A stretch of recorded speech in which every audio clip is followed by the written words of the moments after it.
Subscribe channel Truth.id dan aktifkan lonceng notifikasi untuk mendapatkan informasi seputar live streaming dan video khotbah terbaru. Posisi tombol subscribe berada di kanan atas channel kami dan jangan lupa nyalakan loncengnya.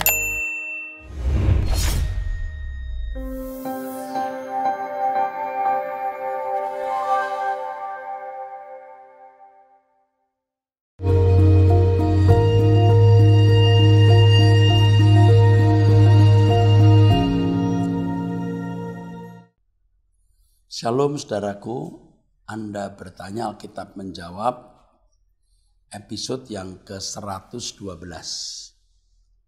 0877 9816 9 dan seterusnya.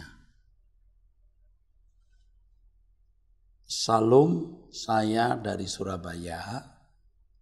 Saya ingin menanyakan mengenai hadis yang nyaman dan hadis yang tidak nyaman yang dijelaskan Pak Eras di pertemuan ketiga, yang belum saya mengerti dengan jelas sebagai berikut. Apakah siul di Perjanjian Lama itu adalah hadis yang tidak nyaman di Perjanjian Baru? Saya jawab, siul dan hadis itu sama saja. Kalau di dalam bahasa Yunani hadis, dalam bahasa Ibrani siul. Tetapi kalau bicara mengenai Sheol, impresi yang ditimbulkan dari Sheol adalah kengerian. Dan itu bisa dimengerti karena memang di Perjanjian Lama belum ada korban penghapus dosa. Sedangkan Hades, ternyata dunia orang mati di Perjanjian Baru ada tempat yang nyaman. Seperti Lazarus di pangkuan Abraham. Itulah sebabnya saya sering mengatakan ada hadis nyaman, hadis yang tidak nyaman.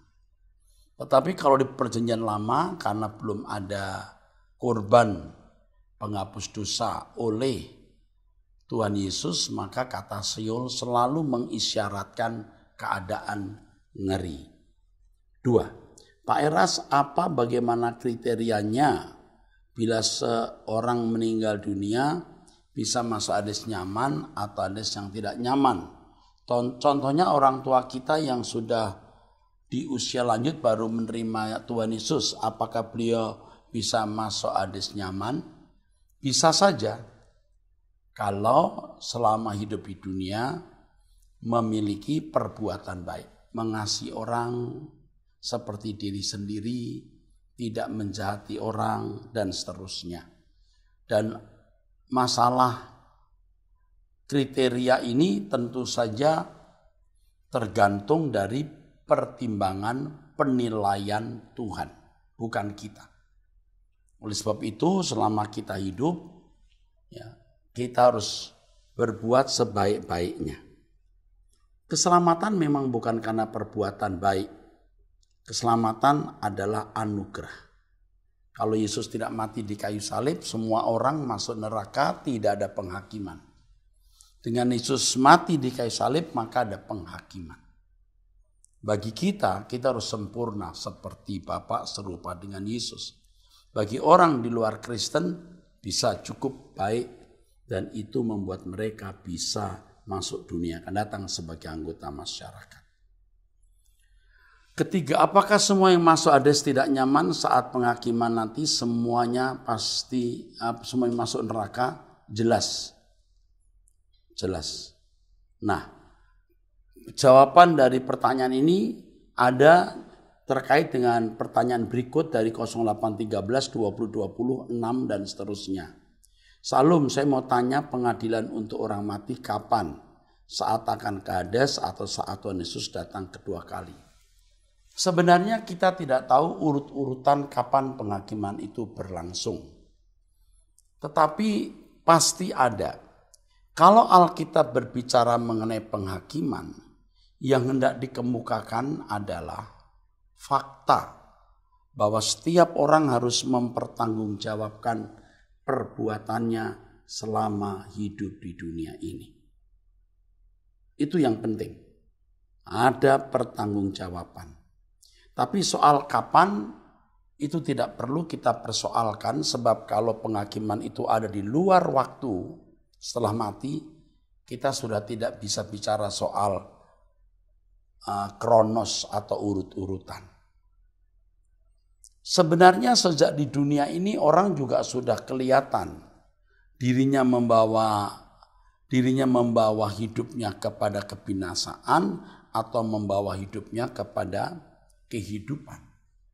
Maka pemisahan antara Hades nyaman dan tidak nyaman itu sudah sekaligus memisahkan antara mereka yang masuk neraka dan yang tidak masuk neraka.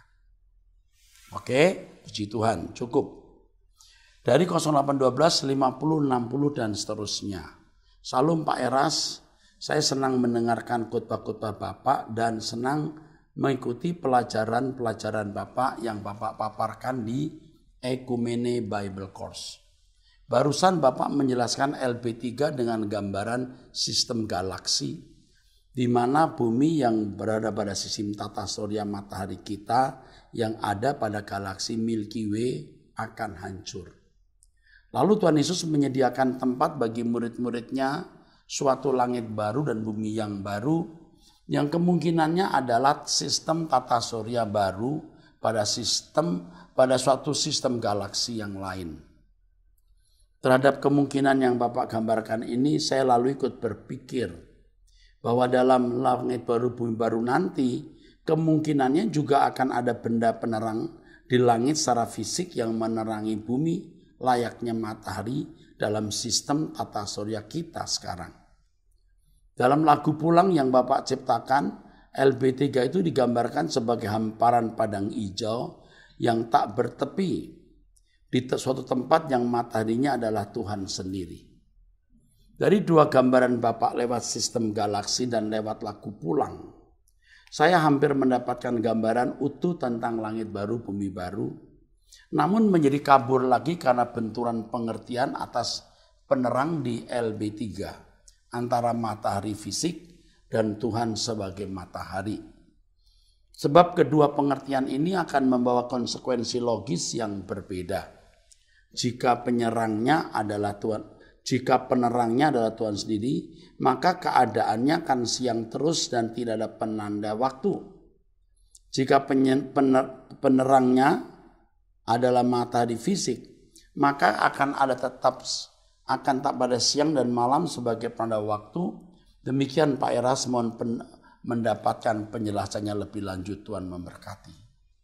Kalau saya katakan Tuhanlah matahariku di negeri itu. Jadi kalau saya katakan Tuhan Yesus matahariku ya di negeri indah Bapakku, itu figuratif. Penerang di sini bisa berarti sukacita, damai sejahtera, kebahagiaan. Seperti yang Alkitab juga katakan, Tuhan ada di tengah-tengah mereka menjadi terang, maka semalam tidak akan ada lagi di sana.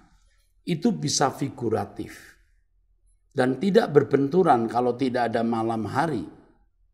Sebab kalau mataharinya dua, sangat mungkin di kapanpun tidak ada gelap. Bisa saja. Tetapi hal ini kan bukan sesuatu yang bersifat prinsip. Kalau Tuhan matahariku bukan berarti lalu Tuhan bercahaya. Nanti kalau Tuhan dalam ruangan di tempat lain jadi gelap dong. Makanya tidak boleh dipahami secara harafiah. Tidak boleh dipahami secara fisik. Kalau matahari yang benar-benar bersinar, ya, memiliki ultraviolet, itu pasti matahari fisik. Kalau Tuhan matahariku itu sebuah figuratif atau kiasan. Oke, jadi jelas ya, tidak ada benturan di situ. Jadi kalau mataharinya itu fisik Pak, ada malam, bisa saja. Tapi kalau nanti ada sistem lain, ada dua matahari misalnya, mataharinya juga memiliki lintasan, bisa juga ada malam. Ada juga nanti saat-saat di mana tidak ada malam. Ya, oke, terima kasih. 0813 2586 9 dan seterusnya. Pak Eras yang baik, mohon izin bertanya Bapak. Ketika Tuhan Yesus datang kembali, orang yang telah mati akan dihidupkan kembali dan terangkat menyongsong Tuhan di awan-awan. Apakah artinya roh orang benar hadesnya berada di dunia ini, Pak? Terima kasih atas jawabannya. Kita tidak pernah tahu di mana Hades itu berada. Tapi yang jelas ketika Tuhan Yesus datang ya di awan-awan permai, ya, kita bertemu dengan Tuhan di awan-awan permai dan orang-orang mati dibangkitkan. Sedangkan kita yang masih hidup diubah dalam sekejap. Nah, adapun susunan peristiwanya tidak jelas Alkitab. Tapi yang jelas kita akan diubah dalam sekejap, yang mati akan bangkit, ada pertemuan di udara dan selamanya di surga. Itu yang prinsip. Makasih. 0815 1462 dan seterusnya. Salam Pak Eras, saya mau tanya apakah surga Allah Bapa berbeda dengan surga untuk kita umat tebusannya? Karena menurut Pak Eras surga kita belum dibentuk. Itu nanti di bumi dan langit baru. Sedangkan surga Allah Bapa sudah ada. Sebab itu Tuhan Yesus mengajarkan berdoa, ya Bapa kami yang di surga. Anda ikuti penjelasan surga di pertemuan yang ke-14. Saya menjelaskan hal ini lengkap. Terima kasih. 0813 6723 1 dan seterusnya. Yang saya hormati Om Eras, mohon izin nanya Om. Ada memang beberapa orang Kristen yang menggunakan ayat Alkitab Perjanjian Lama untuk pemenuhan berkat jasmani di era Perjanjian Baru. Kalaupun menggunakan Perjanjian Lama, mestinya murka Tuhan harus dijelaskan juga ketika bangsa Israel melanggar kekudusan Allah atau bersungut-sungut, yang mana seperti bangsa Israel dimakan api Tuhan atau dimasukkan ke tanah. Atau gimana Tuhan memberkati. Nah inilah kesalahan banyak pengkhotbah, banyak orang Kristen yang mengambil ayat Perjanjian Lama tanpa melihat konteksnya. Ini konteks untuk bangsa Israel, tidak bisa dikenakan untuk umat Perjanjian Baru. Nah Anda yang menyampaikan SMS ini mengerti bahwa kita tidak bisa menyamakan diri kita dengan bangsa Israel Perjanjian Lama dan mengenakan ayat-ayat itu untuk kehidupan kita sebagai umat Perjanjian Baru. Ya, makanya harus strictly, ketat di konteks. Khotbah-khotbah saya pasti menempatkan ayat-ayat ini tepat untuk Perjanjian Lama, ini untuk Perjanjian Baru. Tetapi ayat-ayat Perjanjian Lama bukan berarti dibuang. Banyak makna-makna yang penting untuk kita pahami dan kita kenakan dalam hidup kita sebagai umat Perjanjian Baru. Jadi Perjanjian Lama tidak boleh dibuang. Kita tidak akan pernah mengerti isi Perjanjian Baru tanpa melihat Perjanjian Lama. 0812 2148 dan seterusnya. Salam Pak Erasto, saya setelah saya mengikuti 2 kali pertemuan ABC tentang surga, pemahaman saya tentang surga sangat berubah. Pertanyaan saya tentang Matius 27 ayat 52-53, siapa yang dibangkitkan sesudah kebangkitan Yesus? Apakah mereka menggunakan tubuh kebangkitan? Apakah sekarang mereka ada di surga? Mohon penjelasannya Pak Erastus, terima kasih, Tuhan memberkati. Matius 27 ayat 52-53. Baik, saya buka ya. Matius 27 ayat 52-53. Dan kuburan-kuburan terbuka dan banyak orang kudus yang telah meninggal bangkit.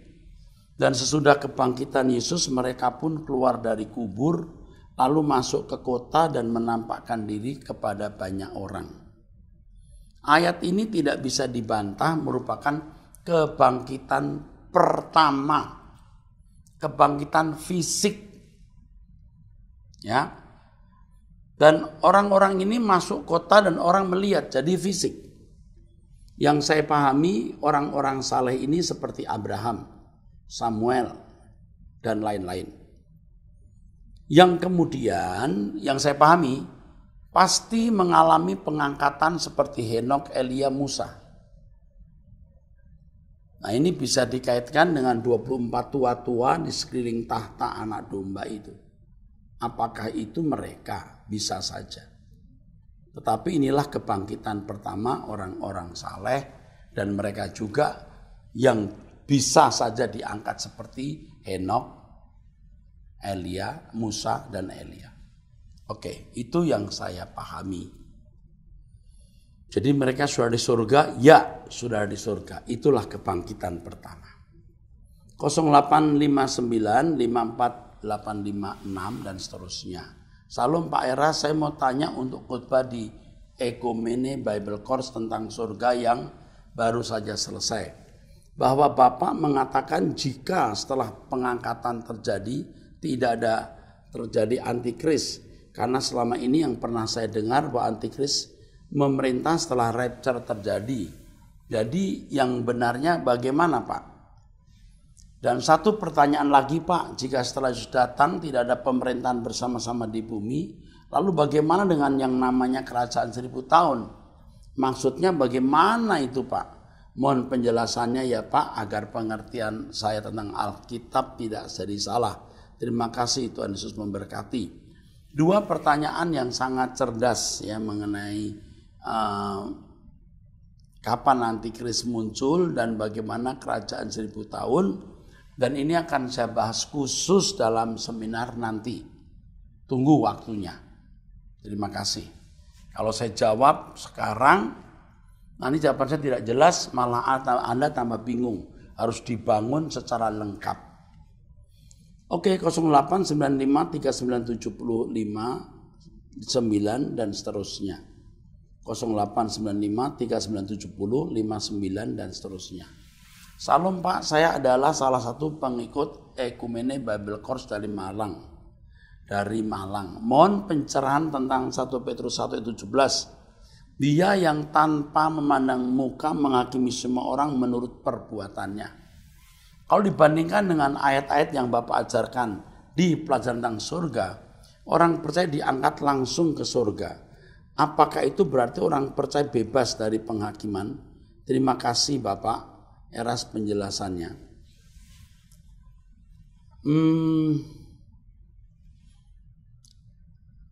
Maksud dari pertanyaan ini sebenarnya saya tidak jelas, Anda dengar saya ngomong yang di mana. Orang percaya diangkat langsung ke surga. Ini kalau kita bicara mengenai parousia, waktu Yesus datang kembali. Tubuh kita diubah dalam sekejap, kita diangkat, orang mati dibangkitkan. Itu benar. Tetapi kalau kematian orang-orang sebelum Yesus datang, mereka mati dan belum dibangkitkan, mereka ada di Hades. Jadi belum langsung ke surga. Surga itu fisik, yang sekarang Tuhan sedang persiapkan. Nah kalau Yesus datang nanti, tubuh kita diubah dalam sekejap, orang-orang mati dibangkitkan dengan tubuh baru masuk surga itu. Samayim. Itu nanti kalau kedatangan Tuhan pada yang dikatakan dalam bahasa Alkitab parousia, kedatangan Yesus. Tapi kalau ada orang meninggal sekarang, ya tidak langsung ke surga, di Hades dulu. Oke. Dia yang tanpa pandang muka menghakimi semua orang menurut perbuatannya. Oke. Setiap orang pasti mendapatkan penghakiman. Tapi kapan penghakiman itu terjadi memang tidak jelas. Karena memang tidak perlu tahu, karena kalau sudah mati urut-urutan waktu sudah tidak penting, saudaraku. Nah, bagaimana dengan orang yang diubah dalam sekejap lalu diangkat? Apa nggak dihakimi? Nah, itulah sebabnya saya katakan bahwa sejak kita hidup di dunia ini sebenarnya sudah ada proses apakah seseorang masuk surga atau masuk neraka. Maka dikatakan dalam firman Tuhan, penghakiman dimulai dari rumah Allah.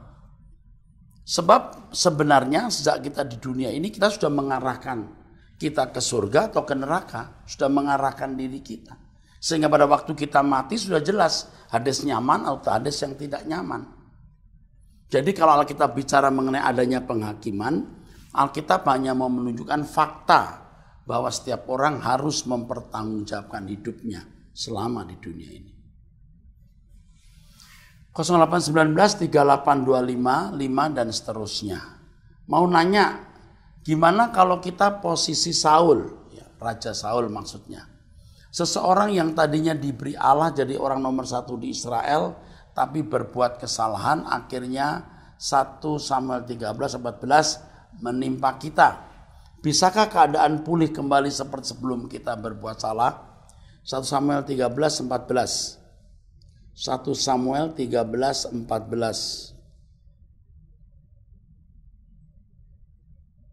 Ya saudaraku. 1 Samuel 13-14. Tapi sekarang kerajaanmu tidak akan tetap. Tuhan telah memilih seorang yang berkenan di hatinya. Dan Tuhan telah menunjuk dia menjadi raja atas umatnya. Daud maksudnya ya. Karena engkau tidak mengikuti apa yang diperintahkan Tuhan kepadamu.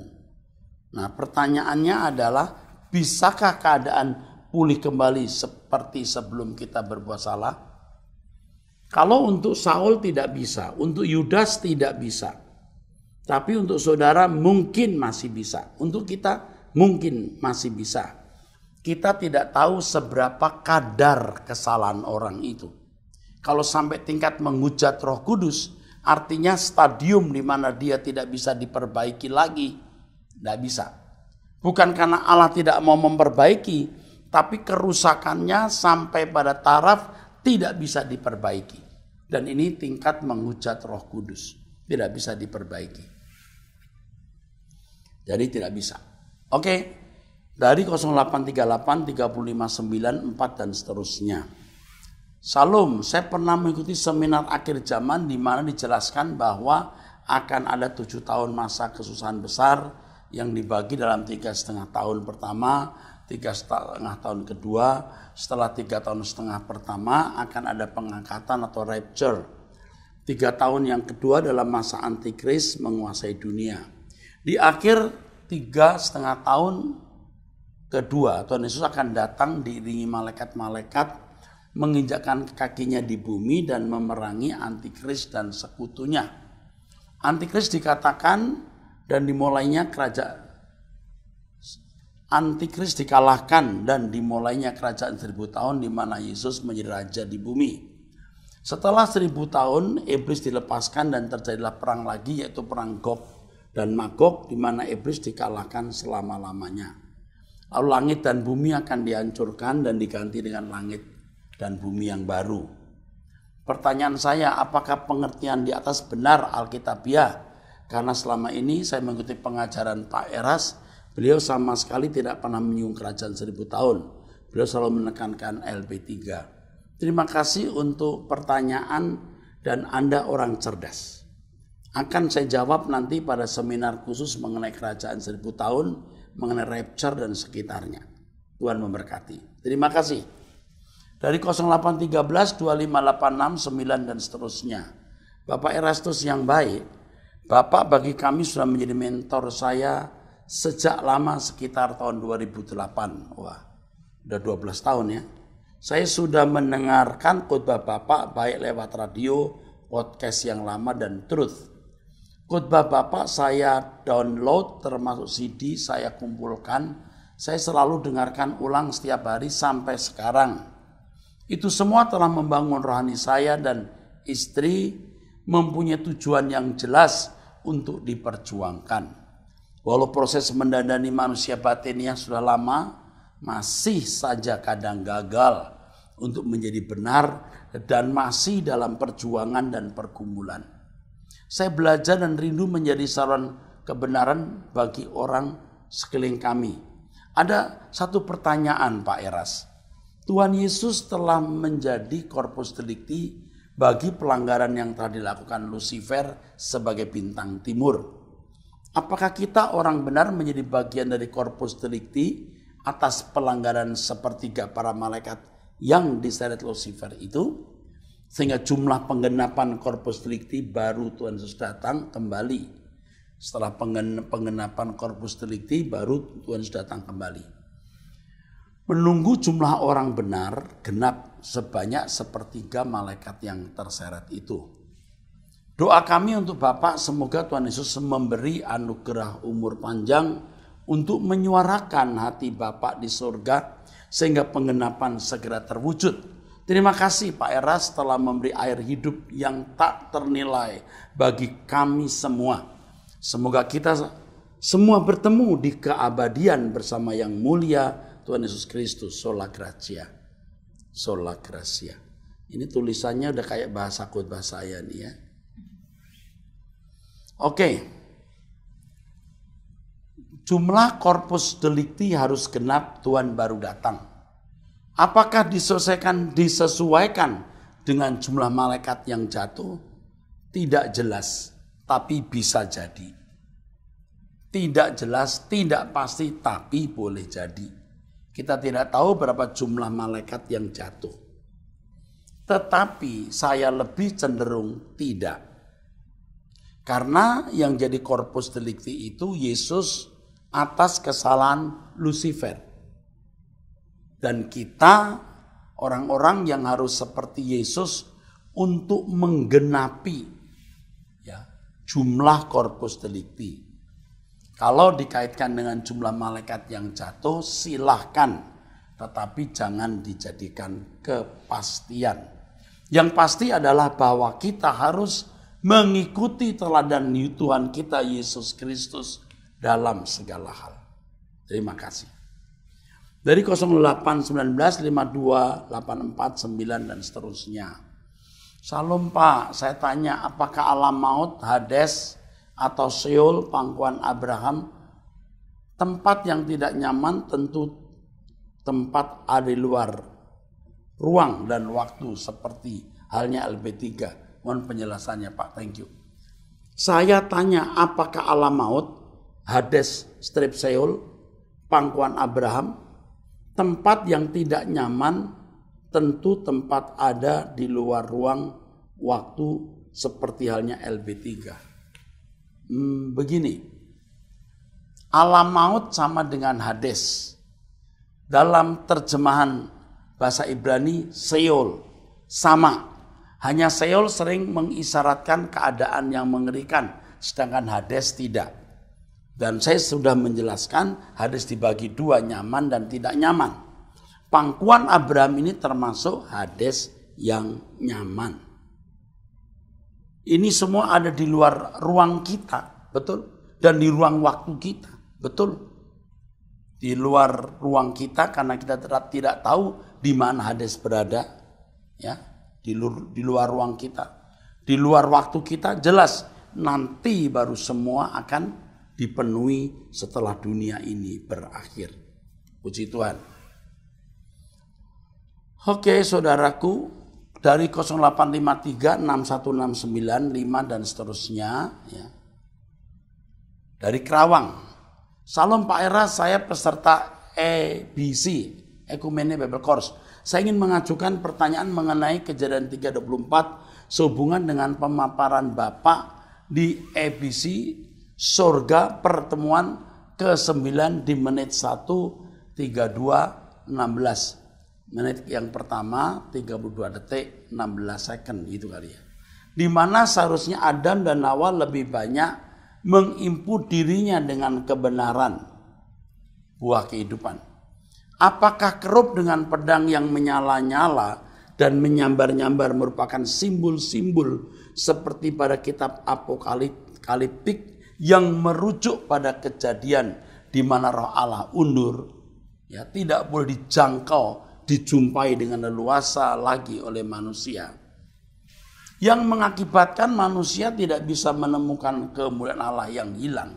Kejadian 3:23. Dengan diambilnya fasilitas Roh Kudus atau Roh Allah sampai pada masa sebelum Pentakosta, Roh Kudus dimeteraikan bagi orang pilihan atau umat pilihan. Saudaraku sekalian, ini penting saudara pahami bahwa karena Adam dan Hawa tidak mengkonsumsi kebenaran, maka mereka berkeadaan kehilangan kemuliaan Allah, tidak mencapai standar di mana mereka bisa bersekutu secara ideal dengan Allah, maka Allah usir mereka, Allah halau mereka. Ya. Dan inilah yang membuat manusia kehilangan kemuliaan Allah. Jadi dikatakan kerup dengan pedang menyala-nyala dan menyambar-nyambar, itu juga harus dipahami sebagai figuratif. Artinya tidak lagi ada persekutuan dengan Allah, ya, manusia dihalau atau dicerai karena kejahatannya. Sampai nanti hari Pentakosta Roh Kudus dicurahkan, Roh Kudus dimeteraikan, Roh Kudus menuntun kembali orang percaya untuk bisa dikembalikan ke rancangan semula. Maka orang percaya yang menerima Roh Kudus itu dituntut untuk sempurna seperti Bapa atau serupa dengan Yesus. Saudara sekalian, ini Anda bertanya, Alkitab menjawab, saudaraku, pada episode 112. Nantikan Anda bertanya, Alkitab menjawab di episode 113. Ya, Tuhan memberkati saudara sekalian.